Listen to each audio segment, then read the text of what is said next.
صلی اللہ علیہ وسلم کی زندگی کے اندر اللہ کے پیغمبر کے اہل خانہ کا خرچہ اور مسلمانوں پر جو حضور خرچ کرتے تھے وہ 3 مقامات کی آمد ہوا کرتی تھی۔ نمبر 1، خیبر کے خمس میں سے جو حضور کو حصہ ملتا تھا۔ نمبر 2، فتح کی آمد سے جو اللہ کے پیغمبر وصول فرماتے تھے۔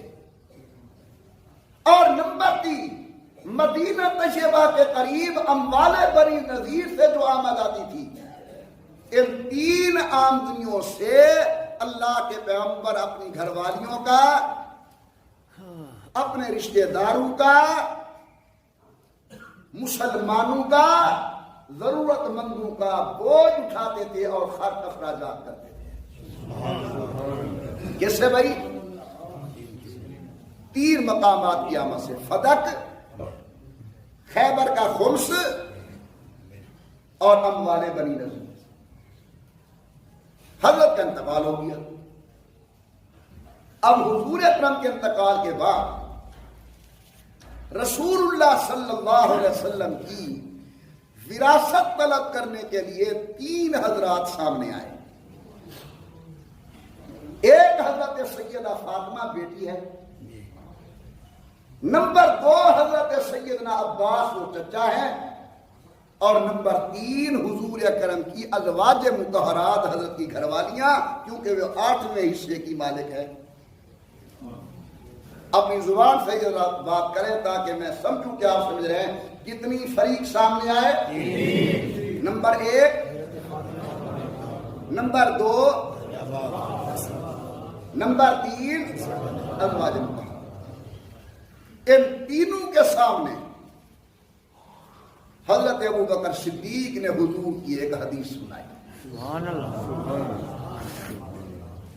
امام الانبیاء سرکار دو عالم کی حدیث سنائی کہ اللہ کے پیغمبر نے فرمایا لا نورث ما ترکنا فہو صدقۃ۔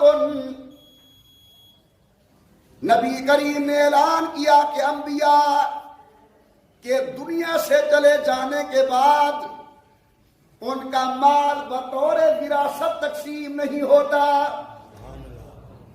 بلکہ وہ جو کو چھوڑ جائے وہ بیت المال میں جمع ہو جاتا ہے۔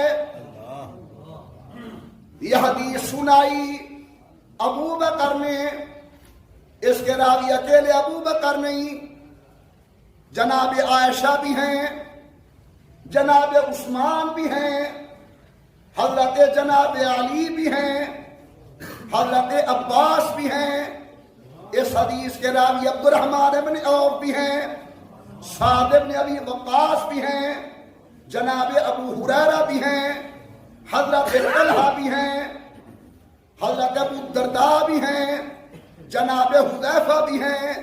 13 صحابہ کرام اس حدیث کو روایت کرتے ہیں کہ میرے آقا نے فرمایا ما ترکنا فہو صدقۃ، ہم جو کچھ چھوڑ جاتے ہیں اس کے اندر وراثت نہیں چلتی، بلکہ یہ بیت المال کے اندر جمع کیا جاتا ہے۔ توجہ ہے میری طرف؟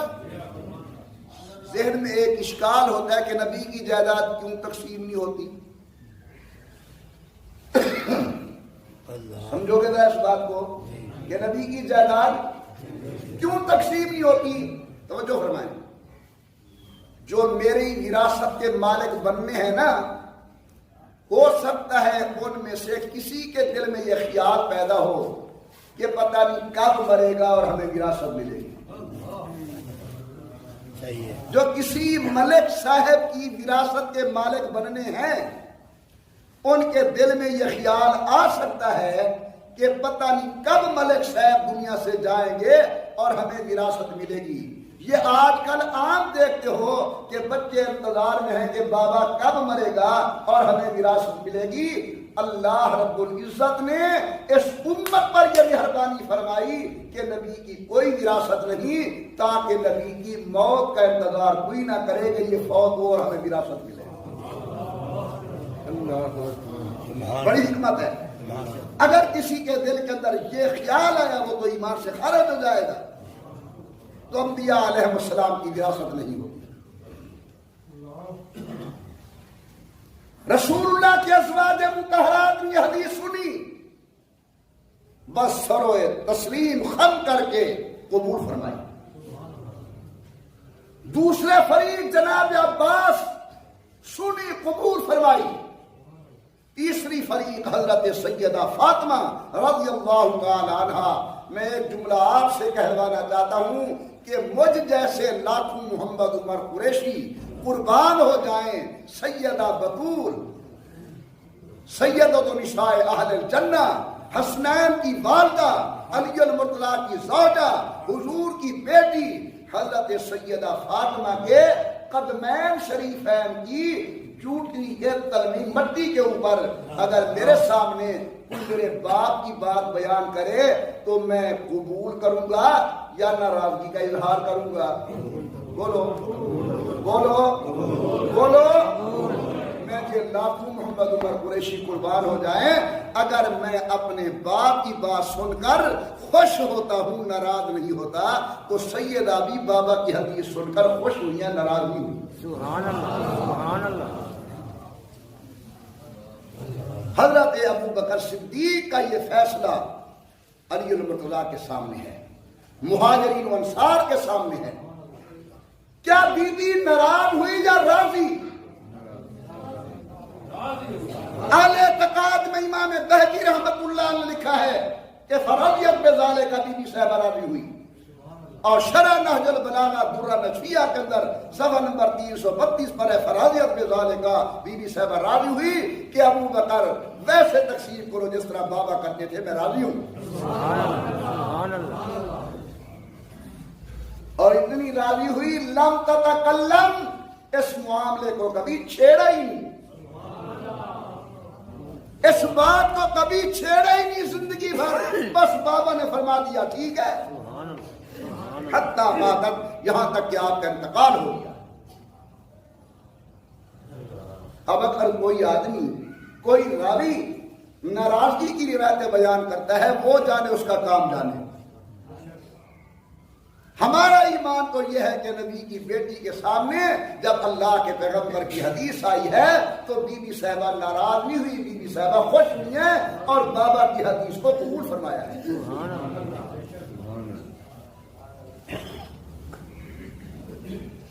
میں صرف آپ سے 5 منٹ لیتا ہوں۔ ایک دوست مجھے کہنے لگا جی قرآن میں تو ہے کہ نبی کی وراثت چلتی ہے، میں نے کہا کہاں ہے؟ کہتا ہے ووارث سلیمان داؤد، سلیمان اپنے باپ داؤد کے وارث بنے۔